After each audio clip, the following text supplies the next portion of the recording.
Olá, bem-vindo às Dicas do Didu. Estamos aqui novamente, hein? Toda quinta-feira você sabe que tem Dicas do Didu. Estamos aqui de ano novo, né? Espero que você esteja mantendo aquele sentimento altruísta que a gente sempre tem no fim do ano, de solidariedade, de amor ao próximo, mais do que aquela coisa do que a gente tem da nossa ganância, daquela egoísmo, não é verdade? Tomara que a gente um dia consiga fazer o ano inteiro igual o período de festas de fim de ano, né? Quem sabe um dia... Bom, gente, como eu tive lá no Uruguai, vocês estão sabendo, acompanharam aí pelo Instagram, e vocês também devem ter visto o post da semana passada, que eu já postei o primeiro dia, que eu vou postar aos poucos. Eu resolvi fazer nesse Dicas do Didu uma relação de uma série de vinhos que eu provei lá no Uruguai, sensacionais. Alguns nem estão aqui no Brasil, mas é bom você conhecer, ficar sabendo, tá certo? Mas antes disso, vamos responder as questões que nos enviam. Olha, por exemplo, o Felipe me escreveu falando: Didu, muitos restaurantes, inclusive alguns especializados em vinhos, costumam servir vinho na temperatura ambiente. Retiram da adega e levam direto para a mesa. No entanto, num país tropical como o nosso, nem sempre a temperatura fica adequada para o serviço. O que acha sobre isso? Seria deselegante pedir um balde de gelo? Felipe, ótima sua pergunta, porque a gente fala aqui de temperatura ambiente, mas o Brasil é tão grande, né? A temperatura ambiente lá de Campo Grande é bem diferente da temperatura ambiente de Santa Catarina, por exemplo, lá na Serra, né? Então, é óbvio que quando se fala em temperatura ambiente, está se referindo normalmente aos países de tradição no vinho europeia, né? Antigamente existia, você sabe, eu já passei por essa experiência, antigamente existia o termo Chambre-Levan, que era colocar o vinho na temperatura da sala, porque as adegas muitas vezes são muito frias, porque são adegas subterrâneas. Eu passei por essa experiência na casa do meu querido amigo João Tavares de Pina, que faz vinhos excepcionais, e lá no Dão, e era um inverno, estava frio pra caramba. Eu dormi lá com a Nazira, inclusive num quarto que ele adaptou de um antigo lagar, ele adaptou num quarto tão charmoso. Bom, ele preparou um dos melhores bacalhau que eu já comi na minha vida, e na casa dele, muito gostosa. E como estava muito frio, ele foi pegar lá um vinho antigo dele, sabe que eu gosto de vinho com idade, e quando trouxe estava tão frio que nós abrimos e colocamos ele na beira da lareira para ele ganhar uma temperatura aceitável, porque estava muito frio. Então, foi o Chambre-Levan, né? Quer dizer, trouxe o vinho para a temperatura da sala. Então, esse exemplo que eu estou dando é o inverso do que você está falando. Não há o menor problema, Felipe, em você pedir um balde de gelo. Aliás, essa coisa também existe ao contrário com vinho branco, que normalmente põe direto num balde com gelo e ele acaba ficando numa temperatura muito baixa. A temperatura muito baixa e a temperatura muito alta não são boas para o vinho. Por quê? Porque a temperatura muito baixa inibe a percepção dos aromas. Você sabe, os aromas evaporam por conta do álcool. Conforme o álcool evapora, ele traz os aromas para o nosso nariz, não é? Acontece que se a temperatura é muito baixa, ela inibe isso, o álcool não exala, ele não evapora, então tem que esperar uma temperatura mais adequada. O ideal dos brancos é 12 graus e no balde de gelo ele fica a 6. O contrário no vinho tinto, quando ele sai da adega, normalmente entre sair da adega, vir para a mesa, fazer o serviço, o vinho está numa temperatura boa, o ideal é 16, 17, 18 graus, tá certo? Agora, se ele fica na mesa, ao longo da conversa, que é o ideal, né? Eu normalmente gosto de decantar o vinho na taça mesmo, aos poucos. Durante a conversa ele vai evoluindo junto com a conversa. Acontece que se o lugar é quente, nesses dias que a gente tem enfrentado de calor descomunal, eu aqui em São Paulo, tem dias que estão insuportáveis. Então é aceitável e recomendável que você ponha um pouco num balde de gelo para resfriar assim, sem nenhum problema. Tá certo, Felipe? A Maria Luísa me escreveu falando: Didu, parabéns e tal. Obrigado, Maria Luísa. Excelentes suas dicas. Indique alguns vinhos americanos da uva Chardonnay e também da Viognier, por favor. Olha que legal essa pergunta. A gente não tem tanto vinho americano aqui por conta de que o mercado americano consome muito seu próprio vinho. Eles são, hoje é o maior mercado do mundo, né? São 300 milhões de pessoas tomando 11 a 12 litros per capita ano. Olha que maravilha, né? Bom, acontece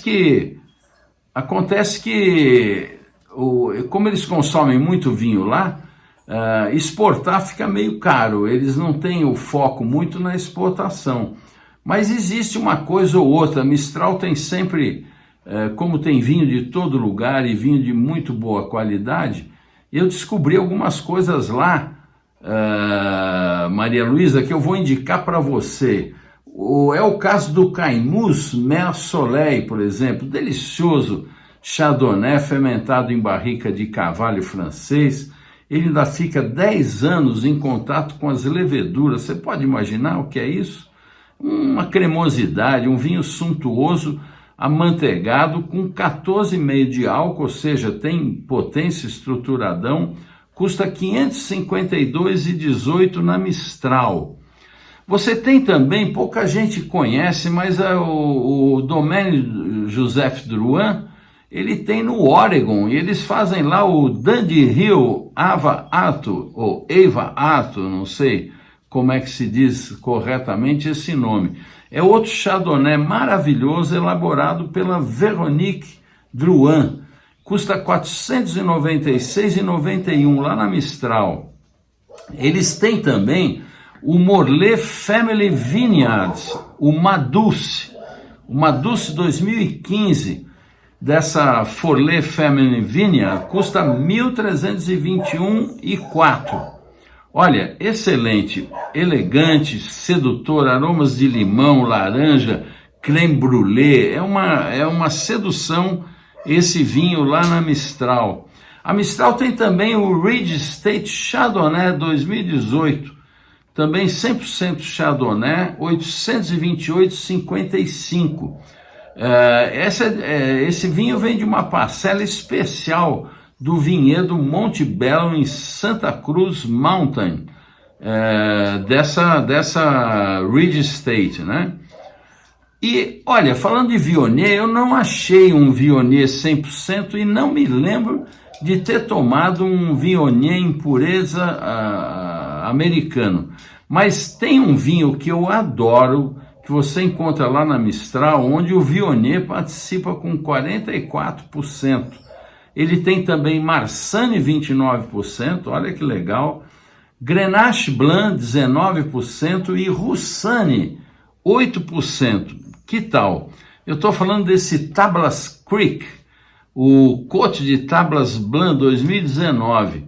Eles são de vinhedos biodinâmicos e são fermentados com cacho inteiro. Olha que legal isso. A fermentação é espontânea com as próprias leveduras indígenas e não tem passagem por madeira. Olha, esse é um vinho que eu recomendo você experimentar porque é um grande show, está muito no perfil de vinho que eu gosto. Custa R$ 494,70, tá certo? Bom, espero ter ajudado. O Jorge me escreveu, o Jorge gosta muito de vinho encorpado, eu já percebi, toda vez as perguntas dele estão sempre voltadas para um vinho encorpadão. E ele acompanhou essa minha viagem ao Uruguai e viu que estava lá o Gilvan de los Passos, lá de Natal. O Gilvan é um craque e teve uma ideia genial que foi lançar um vinho do ano de aniversário dele. Ele faz aniversário agora em março. E ele então fez uma assemblagem muito interessante, o vinho é encorpadão, e o Jorge ficou curioso. Então eu vou colocar aqui um vídeo que eu gravei com o Gilvan para ele veicular lá no mercado dele para ver se dá uma força nas vendas. Quem sou eu, né? Mas o Gilvan é um craque muito respeitado, vai vender todos os vinhos. Ele fez 1961 garrafas porque ele é de 1961, tem 10 anos menos que eu. E o Gilvan vai então falar, dá uma olhada nesse vídeo, que legal. Gente, eu estou aqui com meu querido amigo Gilvan de los Passos, o Gilvan, aqui no Uruguai. Nós estamos no Uruguai. Eu aproveitei essa viagem porque ele fez a generosidade de abrir conosco uma garrafa de um vinho que ele fez 1961 edições apenas, para comemorar seu aniversário agora, no começo do ano. Próximo ano. Que castas temos aqui? Syrah, Cabernet Franc, Tannat e Merlot. 4 variedades. Olha, eu vou dizer para vocês, um vinho fantástico, tá com madeira bem marcada. Eu, se fosse você, compraria 6 garrafas e faria o seguinte: abre uma agora, anota o que você achou, põe na adega, e todo ano, no aniversário do Gilvan, você vai abrir uma garrafa e anotar e comparar. Você vai vendo a evolução dele e a evolução do Gilvan também. Não é bacana? Espero que ajude o Gilvan, né? Ele é uma pessoa fenomenal. Boa sorte aí, Gilvan, que venda tudo e você tenha que fazer mais. Bom, o Felipe me escreve: Didu, obrigado pelas dicas. Na próxima quinta-feira, fale um pouco sobre Chablis e nos mostre algumas boas opções disponíveis no Brasil. Grande abraço.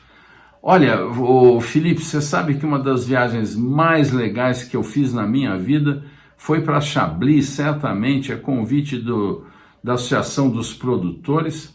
Foi a Caroline Putinock que me convidou, que representa o escritório dela, representava esses produtores, e eu e um grupo de amigos sortudos participamos lá de uma viagem que foi uma imersão em Chablis, uma aula de terroir simplesmente espetacular. Foi uma espécie de um curso onde nós fomos recebidos pelo Henrique Sablovski. Ó o Carrilhão, tá vendo? O Carrilhão em 2024 dando as garrafas. Falou de Chablis, o Carrilhão falou: precisamos comemorar isso aqui.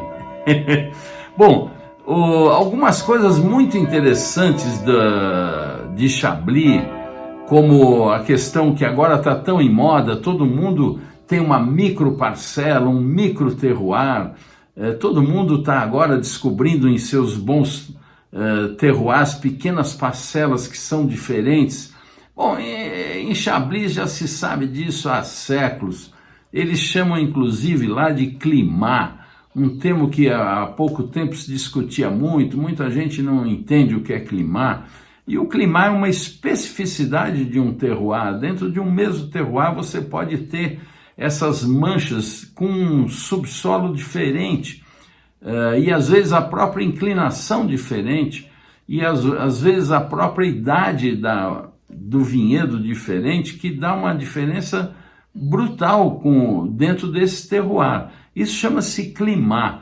E eu tenho, melhor do que eu explicar isso tudo, é eu mostrar para vocês alguns vídeos do Henrique Sablovski falando disso daí. Vamos ver?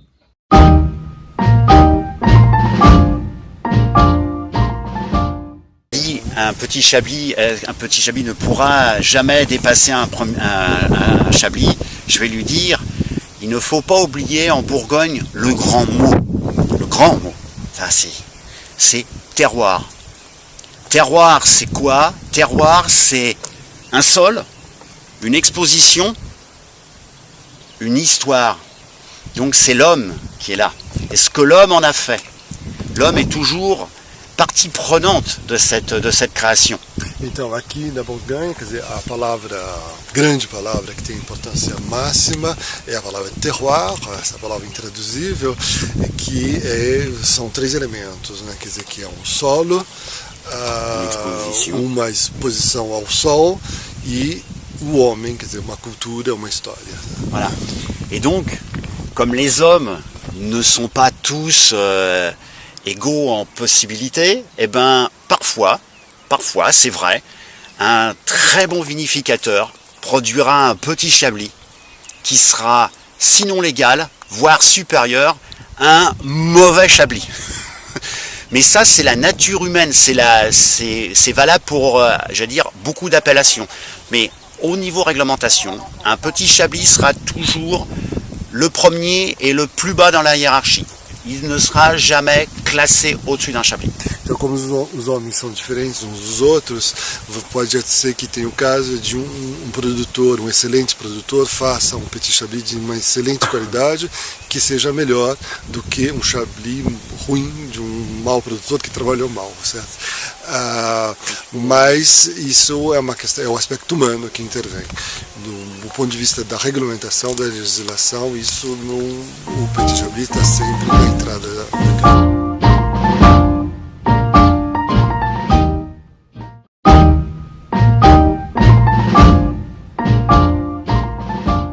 Climat, c'est une zone géographique, voilà, on va prendre celle-ci, c'est une zone géographique parfaitement délimitée, qui va avec une exposition parfaitement connue, qui va avoir un sol d'une certaine typicité, qui va donner un vin d'un certain caractère.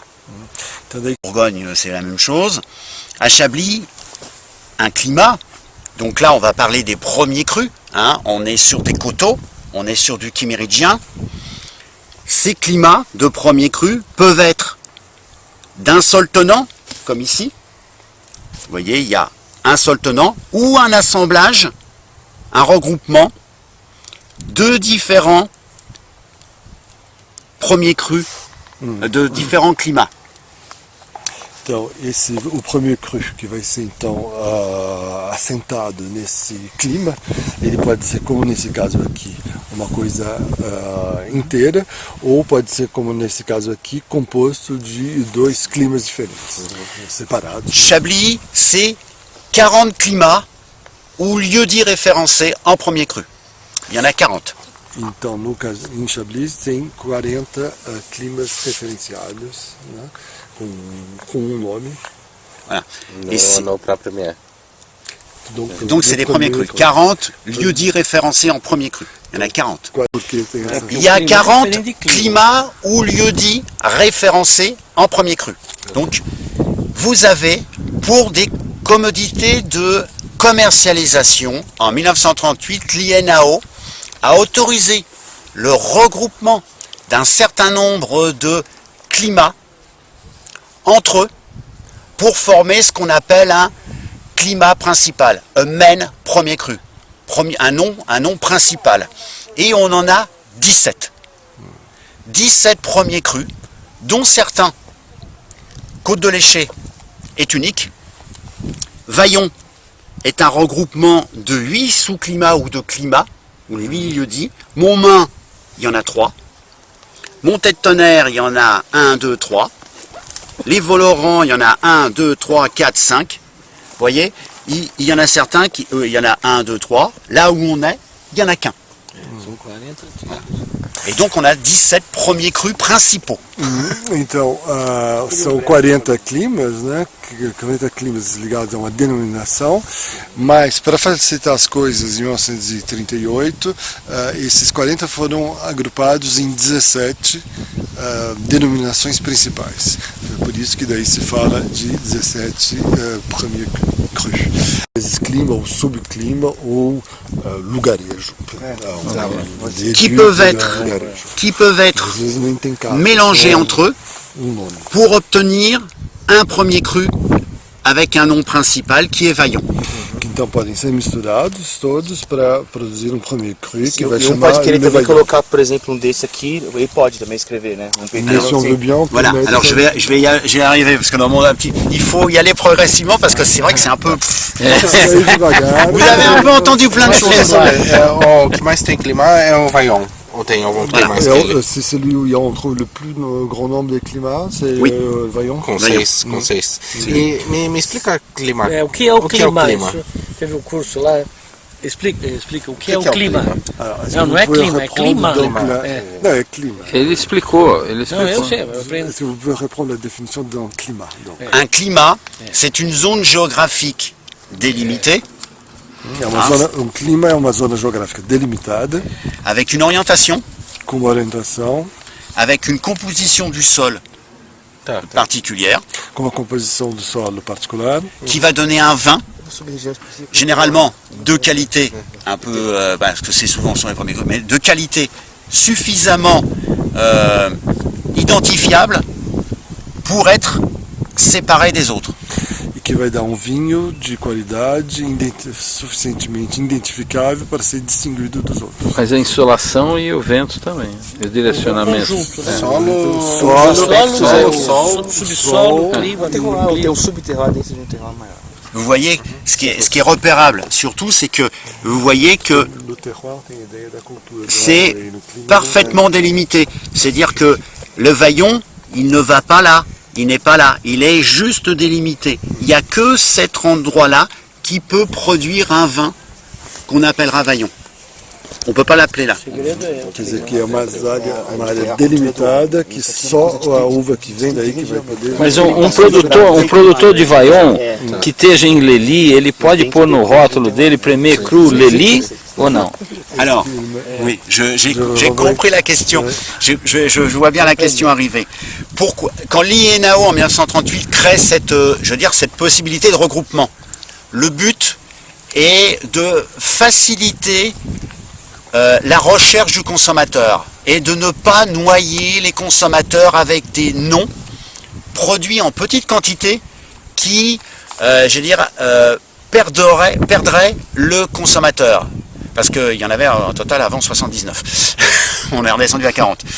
Donc, le viticulteur, le consommateur se trouvait devant un trop grand nombre de sous-climats qui pouvait l'induire en erreur, le rendre confus vis-à-vis de l'appellation, et donc ça a permis aux viticulteurs de pouvoir regrouper certains sous-climats en trop petites surfaces sous le nom d'un premier cru.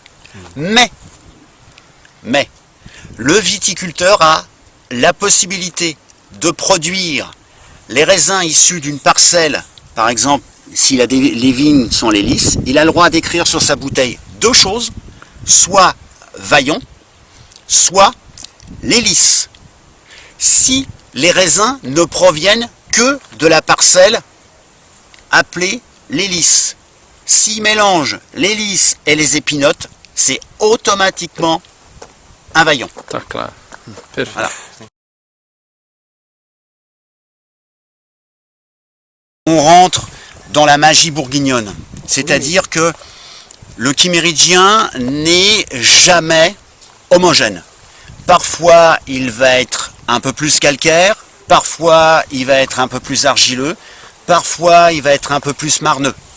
Et toutes ces différences de chiméridien, puisque de composition de ce chiméridien, vont introduire des emplacements où le vin va être avec un style particulier et qui ne sera pas identique à celui qu'on pourra produire 150 ou 200 mètres plus loin.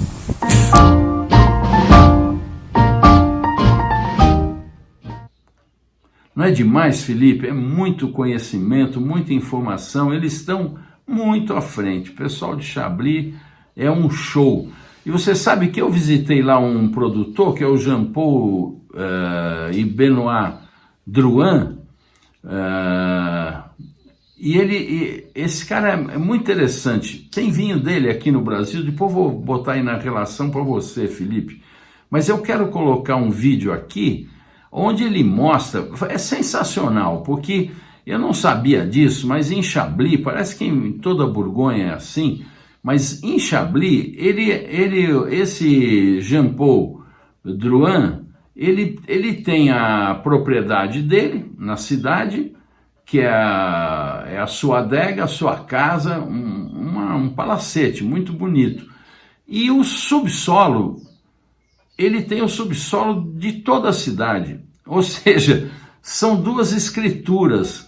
Uma escritura é da superfície e outra escritura é do subsolo. Eu nunca tinha ouvido falar nisso, eu fiz um vídeo ele explicando e mostrando essa cave antiquíssima, onde ele tem preciosidades. Nos abriu lá um Grand Cru antiquíssimo de 73. Eu até liguei para minha mulher na ocasião, porque a gente se conheceu em 73. Falei, estou tomando um vinho que foi feito quando a gente se conheceu, uma coisa mágica. E ele é muito simpático. Eu gravei esse vídeo dele mostrando isso.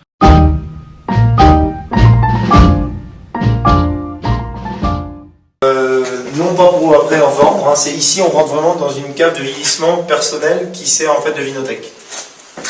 Então aqui a gente entra numa cave onde não faz mais verificação, o vinho fica somente em estágio, envelhecimento aqui, e o vinho que fica aqui não é comercializado, é só para a vinoteca.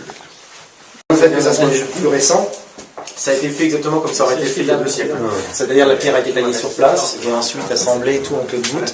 Donc la seule chose c'est que c'est quelque chose de récent, mais qui s'est très patiné finalement, parce que vous voyez avec l'humidité, avec la fraîcheur, en fait les caves ont très rapidement pris l'âge. Ouais. Eu perguntei se o prédio era desde o século XVII, ele disse que aquela parte onde nós estávamos e essa daqui é mais recente, tem 30 anos na verdade, mas foi construída exatamente no mesmo espírito, com os mesmos materiais, com a pedra talhada aqui. Aqui viveram os antepassados dele? Quando é que começou? Que ano começou? Começou aqui em 1620. Está na família desde 1620 e ele já representa a 14ª geração. De pai para filho, né? De pai para filho. Transmissão direta. Acho que é o caso único aqui, não é não? On est en train d'enregistrer pour la télé. Oui, très bien, très bien. Donc ici, c'est juste en fait une cave supplémentaire. Donc vous avez cette partie-là où on vieillit en vinothèque Magnum. Ici, c'est une partie où il y a les plus anciennes bouteilles du domaine, donc celles qui datent de mon père et de mon grand-père. Donc c'est des petits lots de quelques vins de temps en temps qui avaient été conservés. Et aujourd'hui, pour retrouver ce que je vais expliquer, c'est-à-dire la volonté d'avoir une traçabilité de tous les vins, de tous les crus sur les millésimes, j'ai mis en place la vinothèque bouteille. Donc vous avez ici 10 années de stockage de vinothèque pour pouvoir, dans 20, 30 et plus, regoûter chaque millésime et chaque cru.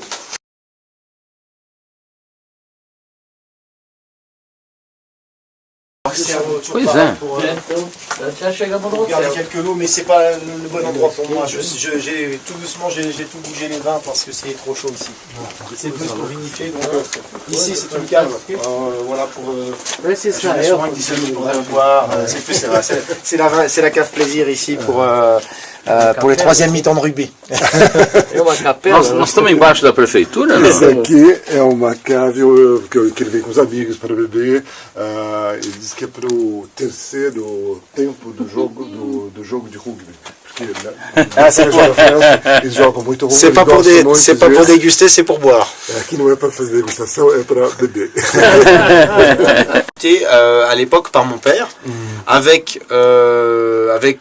déjà la prévision des gens du dessus qui rachetaient le dessus et nous on prenait le dessous. Donc il y a eu un acte de notaire de rachat et ensuite de revente avec la propriété, bien sûr parce qu'il y a toujours les histoires de problèmes qu'il peut y avoir entre le dessous et le dessus, mais mon père est propriétaire du dessous et les autres du dessus. Donc ça s'est vendu comme ça, comme un appartement avec au-dessus et en dessous. Quer dizer, na verdade, o pai dele comprou o conjunto dos imóveis, depois foi vendido, as pessoas compraram a parte de cima sem comprar a parte de baixo. Quer dizer, que tudo isso tem escritura dessa divisão. É como um prédio de apartamentos. Você tem um apartamento e o de cima é outra propriedade. Assim. E não acontece ou não aconteceu em algum momento de algum malandro furar para tentar roubar vinho? Porque no Brasil certamente teria acontecido isso. C'est jamais passé que quelqu'un ait essayé de percer pour venir chercher des bouteilles. Non, mais on pourrait imaginer. C'est melhor não falar, né? Não aconteceu. Les murs sont très épais parce que je vous ai pas précisé, ici c'est l'ancienne gendarmerie de Chablis et là c'était 3 prisons. 1, 2 et 3. Como é que é? Aqui as paredes, se tem alguém tentar furar, vai ser difícil, porque as paredes são muito grossas, que aqui era antiga prisão. E aqui eram celas de prisão. Olha o tamanho. Olha que aqui o time dele perdeu.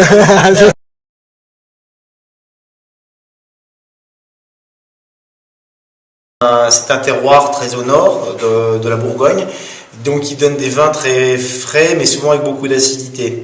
Et Chablis a toujours eu cette réputation de vin de grande garde pour la bonne et simple raison, c'est que d'abord les vins étaient très difficiles à boire jeunes, et qu'en plus cette acidité faisait très bien vieillir les vins plus de 20-30 ans.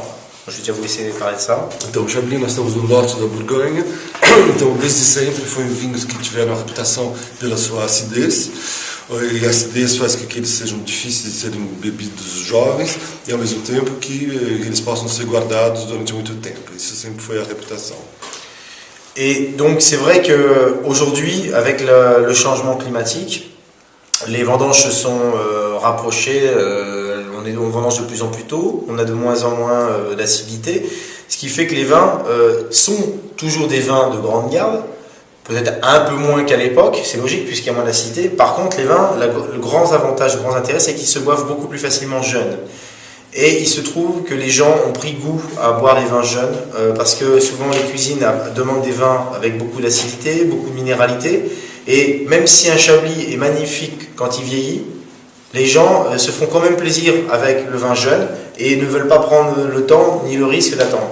Então, com a mudança climática, como está fazendo cada vez mais calor, a gente está fazendo a colheita cada vez mais cedo. E estamos obtendo um vinho que tem menos acidez, o que faz com que as pessoas gostem de tomar ele mais jovens. E apesar de ele continuar tendo a qualidade de poder ser guardado durante muito tempo, as pessoas não têm a paciência de esperar. Et puis c'est un peu comme connaissez le fromage les poisses. Donc les poisses, il est vraiment différent avec le temps, hein. Il peut être très frais et puis ensuite être très coulant. Je dirais que bien sûr ça a plus de goût et c'est meilleur quand c'est coulant, mais ça reste quand même un bon fromage même quand il est un peu jeune, un peu frais. Et beaucoup de gens sont un peu dans cet état d'esprit là où ça ne les dérange pas de les manger à la fois frais ou très mûrs. Et les vins c'est un peu pareil, beaucoup de gens maintenant achètent par exemple 12 bouteilles de Chablis, vont boire la moitié tout de suite et puis ils finiront leur bouteille dans 5 ou 10 ans. Malheureusement pour les restaurants, ils ne le font pas parce que c'est le business et qu'aujourd'hui garder du vin ça coûte très cher. Donc les gens, et puis le vin est bon, jeune. S'il n'était pas bon, ils n'auraient pas le choix, ils seraient obligés de le garder. Mais comme le vin est bon, il n'est peut-être pas au meilleur, mais il est bon, ça suffit pour que les gens préfèrent le boire tout de suite. Então é como o queijo Epoisses, que é um queijo que é muito bom quando ele é jovem, quando ele está mais maduro, e como ele é muito bom, as pessoas comem ele jovem, não esperam deixar amadurecer. E a mesma coisa acontece com o Chablis. As pessoas compram uma caixa de 12 garrafas, elas vão tomar logo a primeira metade, porque ele está bom de beber, e vão depois deixar talvez algumas envelhecer. E os restaurantes como eles querem ganhar dinheiro, eles vendem tudo muito rapidamente, o vinho jovem.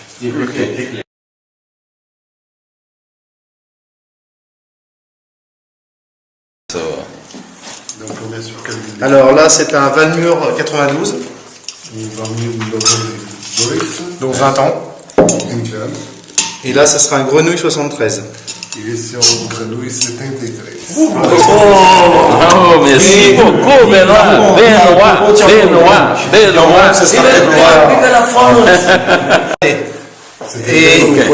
Et il en manque beaucoup sur la bouteille, mais c'est plus pour le plaisir intellectuel de goûter le vin, je pense qu'il va être. Está faltando na garrafa, né? Já perdeu o pescoço. É o Grand Cru? Oui, Grenouille. Grenouille. 73. 1973. Ça fait 73. l'année prochaine, 2013, ça fera 40 ans. 39. Vai fazer 49, 39 anos e meio. Et jamais ouvert. Pas de problème. Non, mais c'est ok. Ele falou, né? Que Allez, 40 ans, le bouchon. 40 anos. Non. Peut-être que maintenant on va y réfléchir pour être sûr d'avoir des trucs parfaits, quitte à remettre des scorpions de protection de vin, mais par exemple là, on l'aurait fait en ce serait mieux. Et on a le principe de jamais toucher au vin pour dire, bah voilà, là on a opéré la vie comme ça,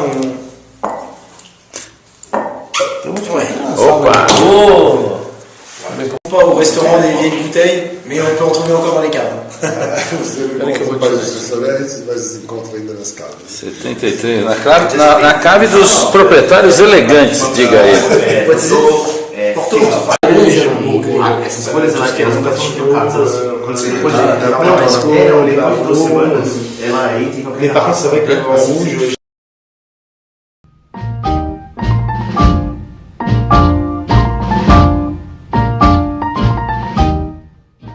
Que é uma coisa muito bacana. E na ocasião eu perguntei para ele, eu achei legal você saber isso, pouca gente sabe. Na ocasião nós saímos nos restaurantes e reparei na carta de vinhos que um mesmo vinho com 10, 15 anos de idade, que eu adoro os vinhos evoluídos, eles custavam o mesmo preço de uma safra atual. E eu achei aquilo curioso, e óbvio que eu me esbaldei tomando vinhos com idade. Mas quando eu tive com o Jean-Paul Drouin, eu perguntei para ele o porquê disso. Porque eu falei, no Brasil um vinho com 15 anos vale muito mais, é um vinho raro, um vinho considerado especial. Ele falou, pois é, aqui em Chablis tem uma coisa curiosa, o Chablis, durante os primeiros 9 anos, ele praticamente fica inalterado. Então as pessoas vêm comprar, experimentam a safra atual, pedem para experimentar uma safra anterior, uma mais, provam meia dúzia de safras e o vinho é igual. Então eles não se importam com a evolução. Acontece que depois de 9 anos, o Chablis vem aqui 9 anos, depois de 9 anos ele dá uma guindada fenomenal e o vinho fica soberbo. E eu achei isso muito interessante. E se você for a Chablis, aproveite e compre os vinhos com idade. Vamos ver o vídeo? Bacana não, Felipe? Fala para mim.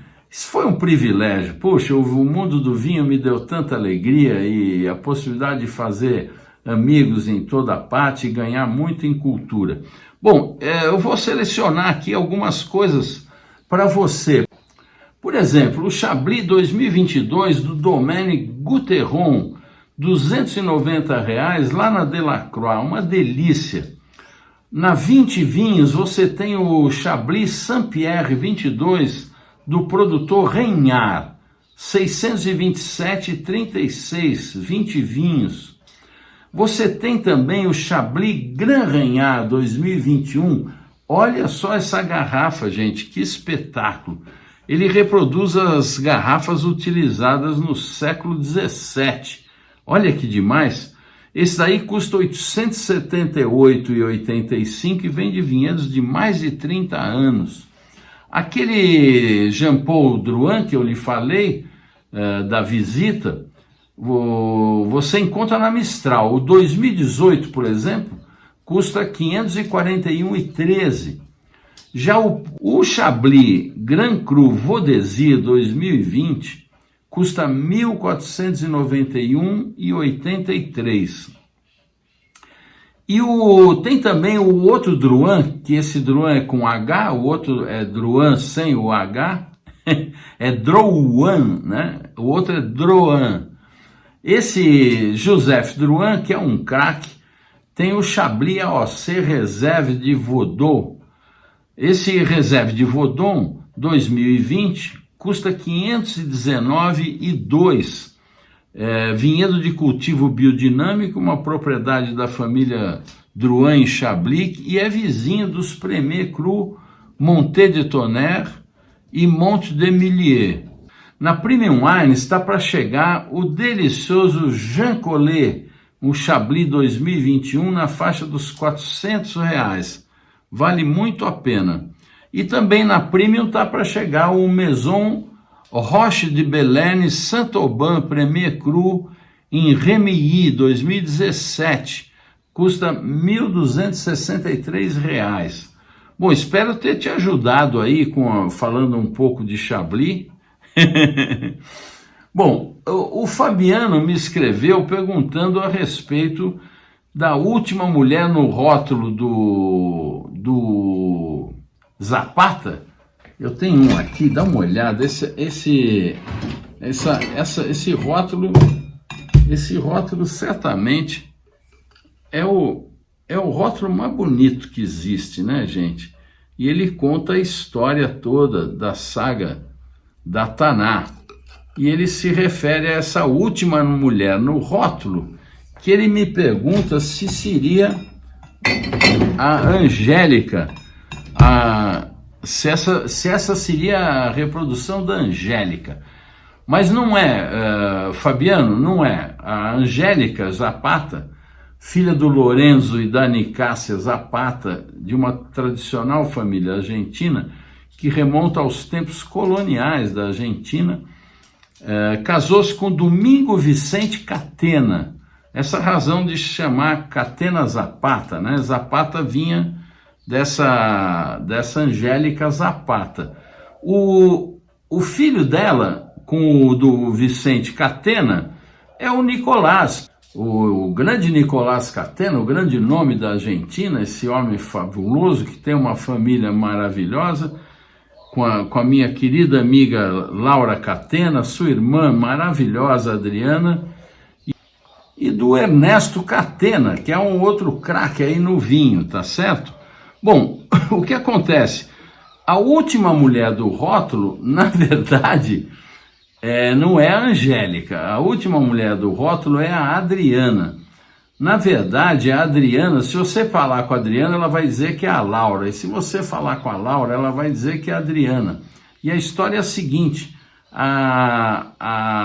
foi decidido homenagear a Adriana por conta do vinhedo Adriana, que leva o nome dela. Ela é a caçula, e como andava sempre com o Nicolás, conhecendo os lugares, ela faz parte da descoberta desse terroir, e a família quis homenageá-la. Mas ela, por ser uma historiadora de mão cheia, ela inclusive queria que fosse a irmã homenageada, porque a Laura é a grande líder lá da família nos negócios da Catena, uma mulher extraordinária, muito culta, muito dedicada, um show de pessoa. Então uma empurra para a outra, mas na verdade é a Adriana.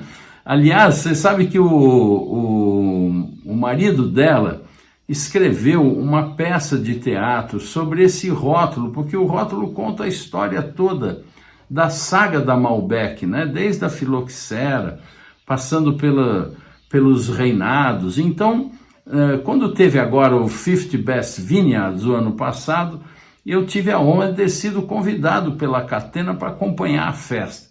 E no meio do evento que foi feito lá na Catena, quando eles inauguraram o restaurante maravilhoso, aliás, acho que o restaurante se chama Angélica, se não me engano, aí tem um pátio lindo, e a Laura trouxe da Inglaterra a atriz, uma moça muito bonita e talentosa, que interpretou um trecho dessa peça. E num trecho dessa peça, casa-se a grande dama da história do vinho, a duquesa de Aquitânia, casa-se com o rei da França. Você sabe, essa mulher foi a única mulher que casou-se, o carrilhão, hein? Única mulher que casou-se com dois reis, né? O rei Louis da França, e depois se divorciou dele, já com filhos, para casar-se com quem viria a ser o rei da Inglaterra, o rei Ricardo, uma mulher extraordinária. Então, em algum momento da peça, ela interpretava a rainha e precisava do rei para desfilar. Não é que a mulher vem ao meu encontro, está lá o Didu no meio de todo mundo, tomando seu vinho, comendo alguma coisinha, e a atriz vem e me pega pelo braço e pede para eu andar com ela, acenando para o povo. Eu tenho uma foto que a Laura tirou disso, foi muito divertido, me pegou de surpresa e foi bacana. Eu vou ver se eu acho para pôr aqui para vocês. Bom, Então é isso, gente, vamos em frente. Vamos indicar agora para vocês os vinhos sensacionais que eu degustei lá e que eu quero dividir com vocês. Um deles é esse De Luca Marsanne Naranja. Sensacional o vinho. Esse você encontra aqui no Brasil por R$ 173, lá na Premium Wines. O Braco Bosca La Certilha. Braco Bosca é um show de produtor, como vocês viram, fez parte da minha viagem do primeiro dia, aliás, como o De Luca também. E esse é um vinho importado pela Cantu, e você encontra no Empório Itier por abaixo de 50 paus, gente, olha aí. Um vinho dessa qualidade é abaixo de 50 paus.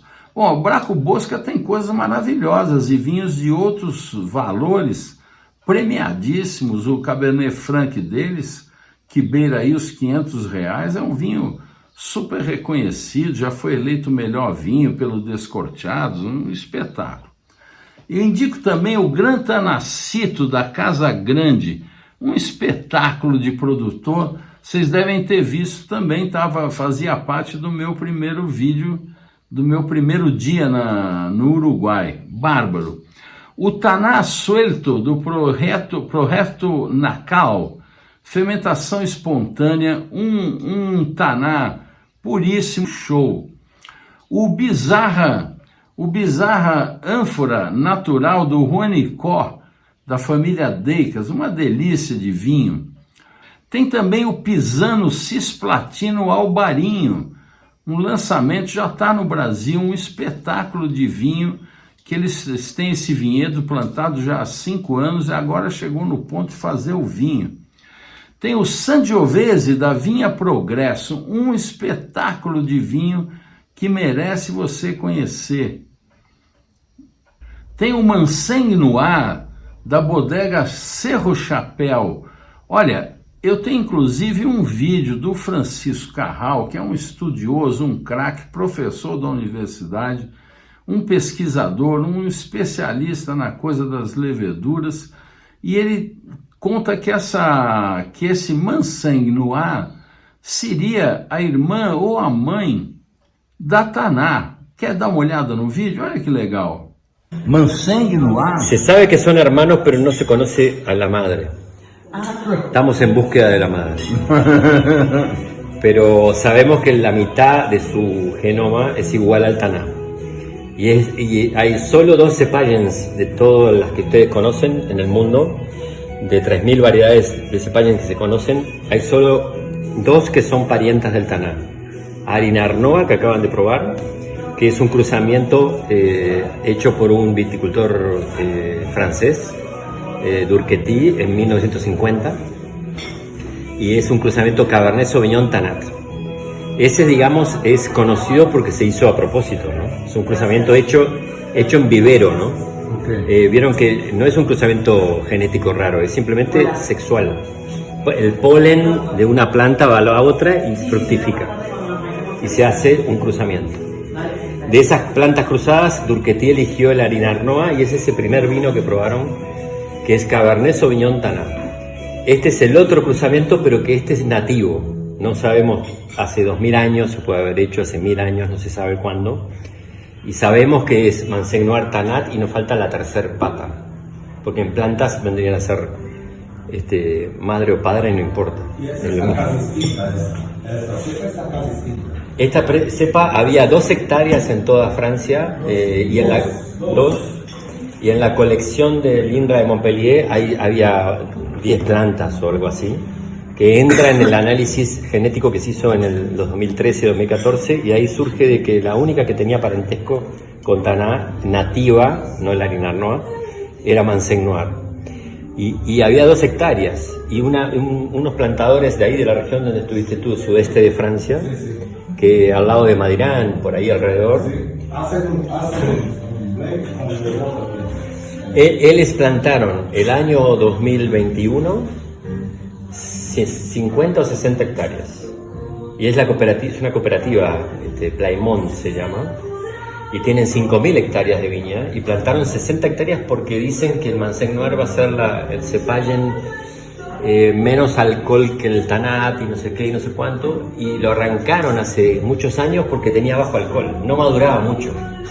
Y el Tanat maduraba 14% de alcohol y este tenía 11, 12, y ahora vino la moda del bajo alcohol. Entonces piensan de nuevo en cepagens que maduren menos, en este caso que el Tanat. Sí. Y conseguimos esto desde el 2014 hasta el 2018, no conseguimos las plantas. Se hicieron plantas, se hicieron yemas sacadas del INRA de Montpellier y trajimos la primer media hectárea que está ahí plantada. En el 2019 se planta, 2022 es el que van a probar. Este es el primer comercial, digamos, vino de Manzec Noir en el mundo fuera de Francia, fuera de los Pirineos. Um privilégio, então. Não é bárbaro isso, gente?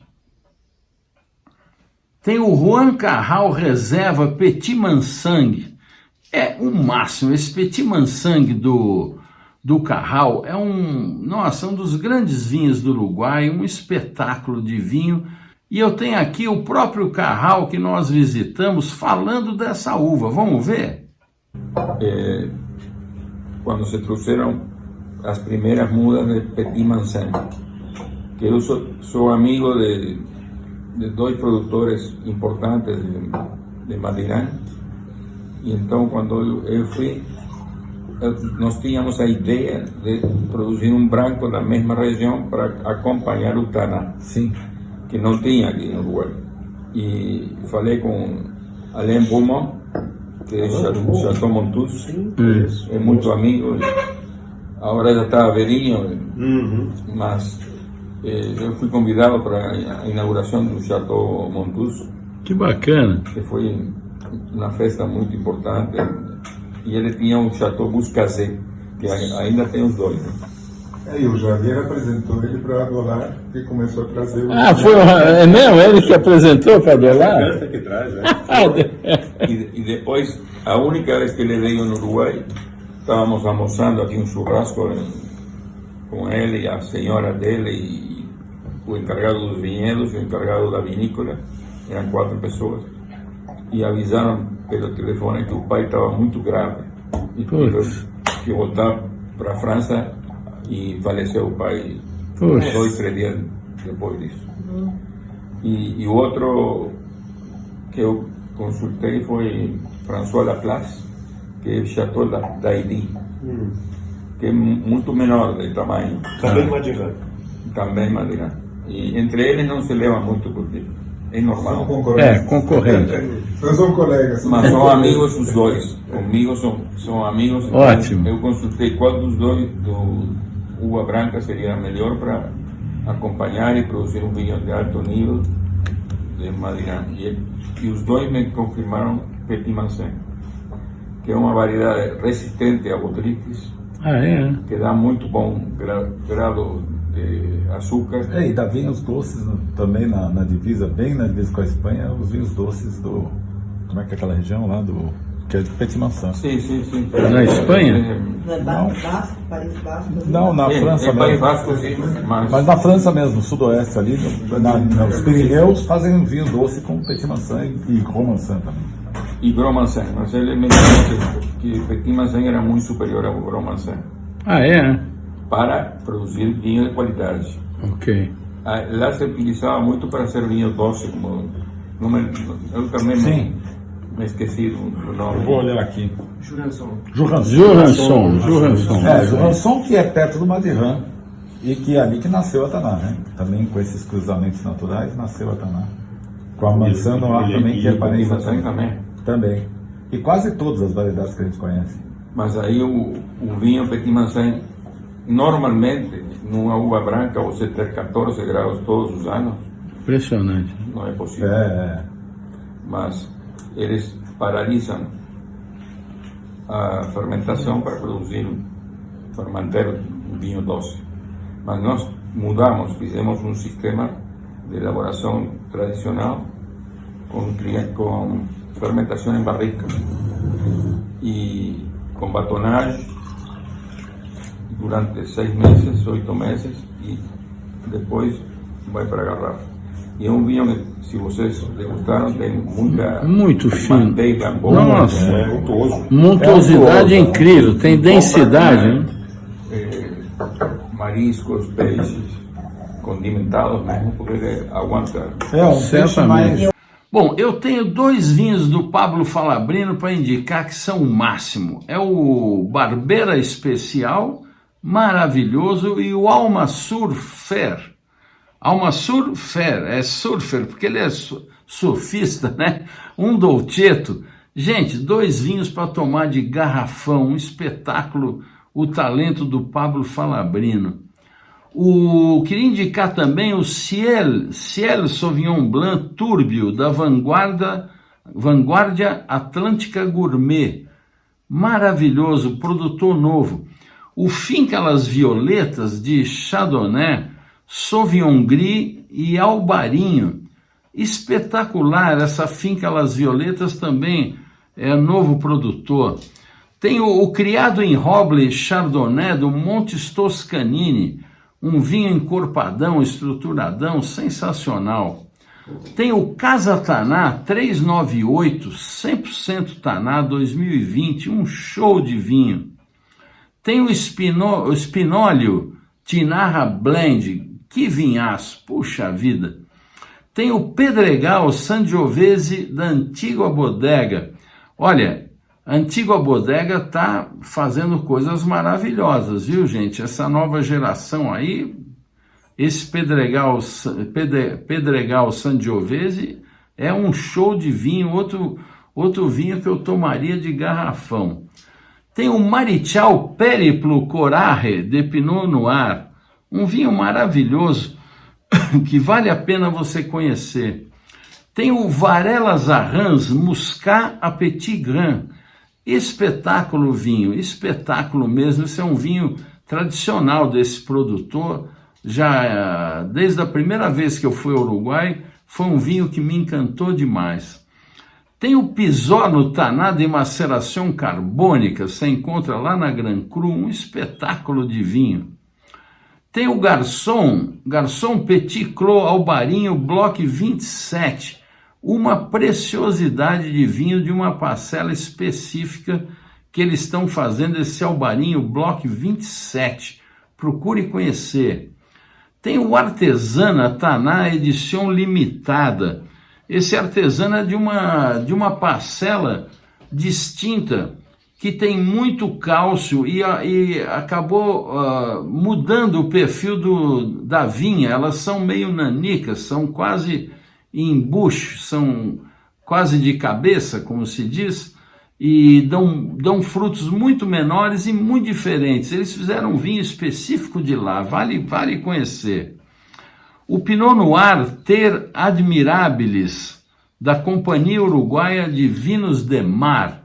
Olha, certamente é o melhor Pinot Noir que eu tomei no Uruguai. Tem também da mesma Companhia Uruguaia Vinhos de Mar, o Albarinho Sierra de las Palomas, também outro de tomar ajoelhado. Esses 2 vinhos certamente estão entre os principais vinhos do ponto alto dessa viagem. Tem também a Bodega Oceânica em José Inácio, o Albarinho deles, uma delícia. Tem um rosado muito bom também, vem pelo Fasano, vale a pena conhecer. O Taná Viognier do Alto de la Bagena, que tem na Evino, é um vinho sempre espetacular. Eles foram os primeiros a fazer esse corte no Uruguai e faz um sucesso maravilhoso. A bodega Cerro del Toro Albarinho, sobre as Lias, lá em Maldonado, um lugar espetacular, é de uma família japonesa que vai lá para o Uruguai de vez em quando, e o projeto está maravilhoso, todo sustentável. É um lugar que, se eu fosse o dono lá, eu contrataria o Álvaro Espinosa e transformaria aquilo num recanto biodinâmico, porque os vizinhos não tem nada ali em volta, ele tem tudo para fazer um vinhedo biodinâmico. Quem sabe um dia, né? Tem o Riesling para terminar, que foi o último vinho da viagem, o Riesling Bolsa Pan de Açúcar, espetacular. Olha, agora o Agostinho, filho do Juan, assumiu a enologia lá, um rapaz tão bacana, tão entusiasmado, mais um da nova geração que está dando o que falar no Uruguai. Bom, gente, o que eu tinha para vocês hoje era isso, espero que vocês tenham gostado. Se gostaram, vocês inscrevam-se, deixem o seu like e compartilhem, gente. Vamos compartilhar a cultura e o conhecimento do vinho, tá certo? Saúde!